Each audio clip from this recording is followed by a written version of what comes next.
கொஞ்ச நேரம் கொடுக்குறோம். நீங்க சொல்றதெல்லாம் எனக்கு புரியுது மேடம். அது வந்து மூளையை பாதிக்குது. நார்மலா இருக்கக்கூடிய குழந்தைகள் மூளைக்கும் மொபைல் பார்த்து வீணா போகிற அடிக்ஷன் ஆன ஒரு குழந்தையுடைய மூளையுமே உருவ அமைப்புல நிறைய மாறுதல்கள் இருக்குன்றது வரைக்கும் இன்னைக்கு நிரூபிச்சிருக்காங்க. சோ எப்படிதான் அந்த அடிக்ஷனை நாங்க நிறுத்துறது மேடம் அப்படின்னா, எப்பயுமே குழந்தைகள்கிட்ட நம்ம ஒரு பிஹேவியர் வரணும்னு நம்ம எதிர்பார்க்கிறோம் அப்படின்னா அதை முதல்ல நம்ம வர வச்சுக்கணும். சோ ஃபார் சம் டிப்ஸ் நான் சொல்றேன்.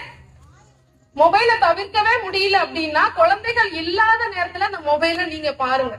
வீட்டுக்கு குழந்தைகள் வந்துட்டாங்கன்னா ஸ்ட்ரிக்டா 2 நாளைக்கு அழுவாங்க, 2 நாளைக்கு மூஞ்ச தூக்கி வச்சுப்பாங்க, 3 நாள் ஆகட்டும், 1 வாரம் ஆகட்டும், சாப்பிடலன்னா கூட பரவாயில்ல, அந்த ஹாபிச்சுவலுக்கு வந்துருவாங்க. நீங்க 1 வாரம் ட்ரை பண்ணுங்க. போனை வச்சு பூட்டுங்க. இல்லைன்னா சிம் கார்டை எடுத்து நீங்க இந்த பழைய நோக்கியா மொபைல் விற்கும், சாம்சங் நோக்கியால சின்ன மொபைல் கிடைக்குது, உங்க சிம் கார்டை போட்டுக்கோங்க. வைஃபை ஆன் பண்ணி உங்களுக்கு யூசேஜுக்கு மட்டும் பசங்க இல்லாத நேரத்துல நீங்க யூடியூப் பாருங்க, இன்ஸ்டாகிராம், வேற வழியே கிடையாது. என்னுடைய குழந்தைகளுக்கு ட்ரை பண்ணி இப்ப 1 வருஷம் ஆகுது. பிள்ளைகள் மொபைல்ன்றதே கிடையாது. ஹோம்ஒர்க் வரைக்கும் நான் தான் பார்ப்பேன். குழந்தைகள் என்னுடைய நாலேஜ் இல்லாம என் மொபைலை எடுக்க மாட்டாங்க. நான் வந்து மொத்தம் 2 மொபைல் வச்சிருக்கேன், லேப்டாப் யூஸ் பண்றேன். கேட்ஜெட் யூஸ் பண்ணாம என்னோட ஃபீல்டுக்கு நான் இருக்கவே முடியாது. பட் ஆனா என்னுடைய குழந்தைகள் யூஸ் பண்ணி கையில தோல் உரியிற அளவுக்கு ஆனாங்க. தோல் உறிஞ்சு போற அளவுக்கு ஹீட்ல கையிலயே மொபைல வச்சுட்டு, அப்போ நான் முடிவு பண்ண ஒரு விஷயத்தை தான் அப்ளை பண்ண சொல்றேன் உங்களையுமே. நான் ஒரு சின்ன மொபைல் வாங்கினேன், குழந்தைகள் இருக்கிற நேரத்துல யூஸ் பண்ண மாட்டேன். ஒரே ஒரு நாள் அட்வைஸ் பண்ணேன். திரும்ப அவங்க ஸ்கூல் விட்டு வந்து ஒரு 10 நிமிஷம் பார்த்தாதாமா எனக்கு ரிலாக்ஸா ஃபீல் ஆகுதுன்னாங்க. No no, not allowed. நீ தலைகீழ நின்னாலும், நீ அப்படியே வெறிச்சு செவுத்த பார்த்துட்டு இருந்தாலும் பரவாயில்ல. ஒரு பேரண்ட் குழந்தைய அழைச்சிட்டு வந்திருந்தாங்க, கவுன்சிலிங்காக அழைச்சிட்டு வந்திருந்தப்ப அவசரத்தை வெளியில வெயிட் பண்றா. அவளை பத்தி பேரண்ட்ட டிஸ்கஸ் பண்ணோம். டக்குன்னு அவகிட்ட என்னமா, பிள்ளை தனியா தானே உட்காந்துருக்க, அப்பா பண்றாரு, தனியா தானே உட்காந்து மொபைலை கொடுத்துட்டு வந்துடுறேன் மேடம் அப்படின்ட்டு போறாரு. மொபைல் வச்சுட்டு உட்காந்துருக்கட்டும், நாங்க பேசிடுறோம். தனியா உட்கார்ந்துருந்தா இப்ப என்ன, செவுத்த நம்மளாம் அப்படித்தானே இருந்தோம், ஓட்ட பார்த்துட்டு தானே உட்கார்ந்து இருந்தோம். ஓட்ட பார்த்துட்டு சிந்தனை பண்ணது தானே இன்னைக்கு நான் பேச்சாளர் ஆயிருக்கேன். எவ்வளவோ விஷயங்கள், இந்த ராணி குமுதம் அத்தனை புக்ஸ் இருக்கும், குடும்ப மலர்ல நான் படிச்சேன். 6th ஸ்டாண்டர்ட் 8th இன்னைக்கு ஃபேமிலி கவுன்சிலரா இருக்கேன். எதனாலனா அப்ப படிச்ச விஷயங்கள், பதிஞ்ச விஷயங்கள் தான். அப்ப வீட்டுல என்னென்ன புக்கு கிடைக்குதோ எடுத்து படிக்கணும்னு தோணும். ஏன்னா போர் அடிக்குது. இன்னைக்கு குழந்தைகளுக்கு போர் அடிக்கிறதுக்கே நம்ம விடுறது இல்ல. சோ பேரண்ட்ஸ், நீங்க முதல்ல உங்களுடைய பிஹேவியரை சேஞ்ச் பண்ணா மட்டும்தான் குழந்தைகள் மாறுவாங்க. சரியா? சோ நீங்க என்ன பண்றீங்க அப்படின்னா, மொபைல் யூசேஜ குறைச்சிருங்க. அப்படி அதே மாதிரி ஃபீல்டுல இருந்தீங்கன்னா குழந்தைகள் இருக்கிற நேரத்துல அவங்கள மட்டுமே போக்கஸ் பண்ணுங்க. வேற எதுவுமே வேணாம். குழந்தைகள் தவிர்த்த வாழ்க்கை கிடையாது. என்ன கேட்டீங்கன்னா அவங்கதான் வாழ்க்கை, ஃபர்ஸ்ட் பிரியாரிட்டி அவங்கதான். ஃபார் எக்ஸாம்பிள், நான் அவ்வளவு விஷயங்கள் இங்க சொல்லலாம். அதே மாதிரி இன்னொரு பழக்கம் என்ன இருக்கு அப்படின்னு பார்த்தா, பேரண்ட்ஸ் பண்ற தவறுகள் அப்படின்னு பார்த்தா, நான் ஃப்ரெண்டு மாதிரி வச்சிருந்தேன் என் பிள்ளைய. இன்னைக்கு வந்து அழறது. அமெரிக்கால படிக்க வச்சு அப்படி பண்ணிருக்காங்க. பிள்ளை என்ன பண்றானா, வீட்டுக்கே அழைச்சிட்டு வந்துட்டான் ஒரு பொண்ணை. அழைச்சிட்டு வந்துட்டு ஃப்ரெண்டு மாதிரி அம்மா பழகுனதுனால கல்யாணம் பண்ணாமே நாங்க லிவிங் ரிலேஷன்ஷிப்ல இருக்கோம், நீ கண்டுக்காதன்றான். அவங்க அம்மா வந்து என்கிட்ட கதறாங்க, ஃப்ரெண்டு மாதிரி அவனை வளர்த்தவன், நீங்க ஃப்ரெண்டு மாதிரி ஏவங்க வளர்த்தீங்க?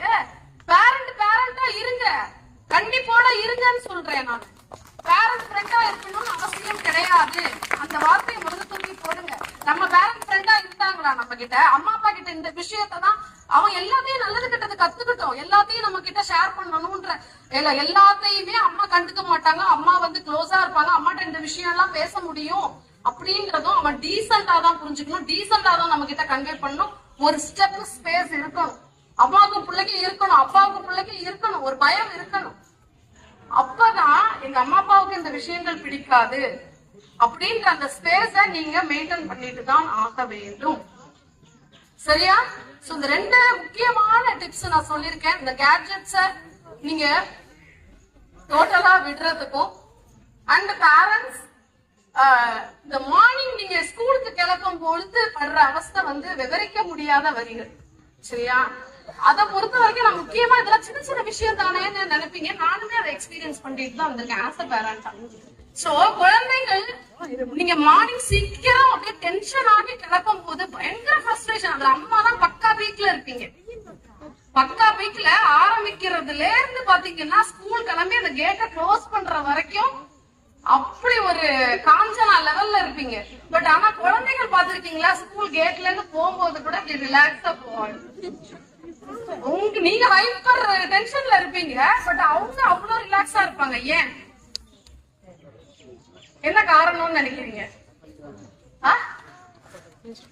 நீங்க ரொம்ப ஹைப்பரா பசங்களை கிளப்புவீங்க, ஆனா அவங்க ரொம்ப ரிலாக்ஸா போவாங்க.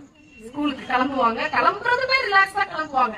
நீங்க தான் புஷ் பண்ணணும். எதனால அப்படி பண்றாங்க? எல்லாருக்குமே நம்ம பார்த்து கொடுக்குறோம், அதுல டென்ஷன் ஆயிடுறோம். சரியா? இனிமே கொஞ்சம் ரிலாக்ஸாவே கிளப்புங்கன்னு சொல்லுங்க. ஏன் அப்படி பண்றாங்க தெரியுமா? எப்படி நம்ம அம்மா அந்த டயத்துக்கு நம்மள கிளப்பி வெளில அனுப்பிடுவாங்க. அந்த கான்பிடன்ட் அவங்களுக்கு வந்துச்சு, நம்ம தான் அதை கிரியேட் பண்ணோம். ஆனா அவங்களே எந்திரிச்சு அவங்களுக்கு அந்த ரிஸ்க் வரணும் அப்படின்னா நீங்க ஸ்லோவாகணும். 2 நாள் ஸ்கூலுக்கு லேட்டா வரட்டும், வெளியில நிக்கட்டும், எக்ஸ்பீரியன்ஸ் பண்ணட்டும். எல்லாத்தையுமே எக்ஸ்பீரியன்ஸ் பண்ண விடுங்க.